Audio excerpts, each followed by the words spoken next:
Hello, welcome to Unicorn Princess Tarot. So, ito yung reading natin for Earth sign, Taurus, Virgo, and Capricorn. Take only what resonates. Bali, hindi po ito magre-resonate sa lahat. So, kunin mo lang yung mga messages na magre-resonate para sa'yo. Sa mga hindi pa nakaka-subscribe sa ating channel, pahit na lang ng subscribe button, notification bell. Ma-appreciate ko po lahat ng likes, comments, and shares. So, this is for Earth sign, Taurus, Virgo, and Capricorn. Para po sa mga gusto makanood sa akin ng live po ako ngayon sa TikTok. So, sana maabutan mo ako, no? Nagla-live po ako sa TikTok. Doon mo na lang ako i-check. I-follow mo rin ako doon para mapanood mo ako ng live. Na nagbibigay-bigay din po ako ng mga reading po doon. So, let's start your reading, Earth sign. Queen of Swords. Four of Pentacles. Seven of Swords. The Magician. Okay. Isang major arcana, the Magician. Queen of Swords. Seven of Swords. Okay, may nakikita tayo, meron tayong taong nakikitang umiiwas sa'yo. And then this person, iniiwasan kanya or kinakat off kanya sa buhay niya with the Seven of Swords. Umiiwas talaga siya. Pero meron siyang mga bagay na itinatago or pilit itinatago sa'yo. With the Knight of Swords, talagang todo-todo paglayo nitong taong to. I feel like with the Queen of Pentacles, you are actually focusing sa iyong stability, career, goals, future. Nandyan yung focus mo eh. Wala naman dito sa taong to. Pero kung sino man tong umiiwas sa'yo, ay maaaring minsan na siyang naging espesyal sa buhay mo. Okay? Nakikita natin na na-entertain din siya sa'yo eh. Gusto niya rin kung ano man yung minsan na meron sa inyo. Pero hindi niya alam kung paano haharap sa'yo ngayon.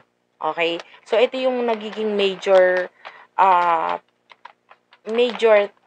problem dito sa person na ito. Parang hindi niya pa kayang humarap sa'yo ngayon. Okay, so tell me more for Earth sign. The Devil is here. This is Capricorn energy, major arcana. Earth sign, Taurus, Virgo, Capricorn. Leo is also here with the Strength card. Three of Wands. The Chariot. I can see high chance ng pagta-travel dito for some of you. Earth sign. Actually, kung hindi man ngayon, in the future, malaki yung chance ng pagta-travel, and with the Strength card, with someone na meron ka ng matibay na pinagsamahan. Whether it's a friend, a partner, karelasyon, nakakakita tayo ng pagta-travel with you and this person in the future. We do have here the Devil, pero ikaw ang magde-decide. Ikaw ang magdidesisyon at ikaw ang gagawa ng paraan para matuloy yung pagta-travel na yon. Because with the Emperor, ikaw ang masusunod. Actually, the advice for you, if you're not financially ready with the Five of Pentacles, wag mo munang ituloy. Okay, high chance ang pagta-travel, pero baka naman hindi pa ready ang wallet. Okay, so i-ready mo muna ang sarili mo, ang pera mo, bago mo ituloy ang pagta-travel na ito. Okay? With the Six of Swords, I can see you. May level up ako na nakikita sa'yo. Maganda to, nakakakita ko ng pagle-level up para sa'yo. And what is that Six of Swords all about? The Queen of Cups, Cancer, Scorpio, Pisces. Okay, para sa iba sa inyo, level up ng pakikisama sa mga tao. I can see new friends, okay? May level up ng friendship. Nakakakita tayo dito ng mga taong pwedeng dadating sa buhay mo na parang magiging yung parang yung tiwala, yung trust, pwedeng makuha mo mula dito sa mga taong to and vice versa. Pwedeng magkaroon din naman sila ng pagtitiwala sa'yo. So, if this is a new friend, nakikita natin na magiging mas mag-grow ka kasama tong taong to. Okay? Kumbaga, tama itong mga nakakaibigan mo and makakaibigan mo pa. Okay? In the near future, I can see a lot of pagbili. O, di ba? Sinabi na natin, pinag-usapan na natin yung pera kanina. Nakita kong pagbili regarding sa the Empress. Because you do love yourself, you know that you deserve more. And this time around, nakikita natin na ibibigay mo yung mga bagay na gusto mo para sa sarili mo and deserve mo naman yan. Okay? So, clarify this. I can see you looking so beautiful, pretty, babae man or lalaki in the near future. Kasi with the Fool, this is you na wala ka ng pakialam.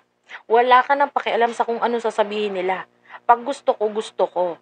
'Di ba? Para sa'yo yon. Dahil maaaring in the past, maybe hindi mo binibigay yung mga bagay na gusto mo ibigay para sa sarili mo. Lahat na lang para sa kanila. Hindi ko alam kung sino yung sila na yon. Pero this time around, you're thinking about yourself, you're loving yourself even more. If you're single, nakikita natin na ini-enjoy mo lang naman yung pagiging single mo. There's someone here na nasa paligid mo pero wala ka ring pakialam sa kanya. If you're single, there's a soulmate energy. We do have here the Three of Swords. Gemini, Libra, Aquarius energy. I feel like itong ka-soulmate mo, if you're single, nasa isang relasyon pa, or may kakonect pa itong person na ito, na maybe this is your soulmate. You're thinking, nasa na ba yung soulmate ko? If you're single, your person is still in a relationship. Huwag ka magmadali. The Lovers is here. Nasa isang relasyon pa siya. King of Cups. This person is going to offer you this love. I-offer niya naman itong love na ito. And I feel like not only the love, pero yung family niya and everything. So, kumbaga, once in a lifetime, nadadating, not once in a lifetime. Pagdating ng araw, no, mag-o-offer itong taong ito and tuloy-tuloy na yon. Okay, kasama na yung family niya and everything na kaya niyang i-offer sa'yo. So, sa ngayon, tama lang, nai-enjoy mo lang ang pagka-single mo. Kasi yung taong para sa'yo ay kasalukuyang may person pang kakonek and pwedeng hindi pa handa sa pakikipagrelasyon sa'yo. Okay? So, if you're in a relationship, yun nga, nakakakita tayo dito ng pagta-travel. What will happen in the near future for you, Earth sign, Taurus, Virgo, Capricorn? Two of Cups, Knight of Pentacles. Oh, wow. Nine of Pentacles, Taurus, Virgo, Capricorn, Cancer, Scorpio, Pisces energy. The High Priestess at the bottom of the deck.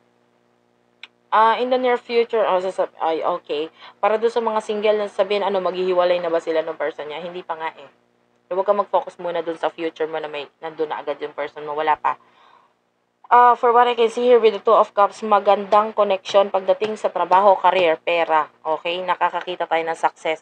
Kung sino man yung mga kataong nasa paligid mo ngayon, sila yung mga katulong sa'yo para ma-achieve mo yung pangarap mo, yung success sa buhay mo. I can see workmates, empleyado, staff, whoever these people here na nakaka-contribute para sa success mo. Nakikita natin yung pagtutulungan, partnership sa inyo para mas malaki pa ang marating ninyo sa hinaharap sa future. Okay? Kasama itong mga taong ito. Alam mo, you are very spiritual person. You are gifted, spiritually gifted. Nakikita natin mas mai-enhance pa yan yung knowledge or yung gift mo na yan. Okay? And yeah, I can see success, stability in the near future for you. At ang nakakatuwa dito may mga magagandang desisyon ka na ginagawa regarding sa mga nagiging challenge or problema mo. Nasa tama ang mga nagiging desisyon mo. So, wala akong masyadong nakikitang advice. Rather than doon nga, kung may pagta-travel, paghandaan. Okay? Thank you for watching. I love you all and bye-bye.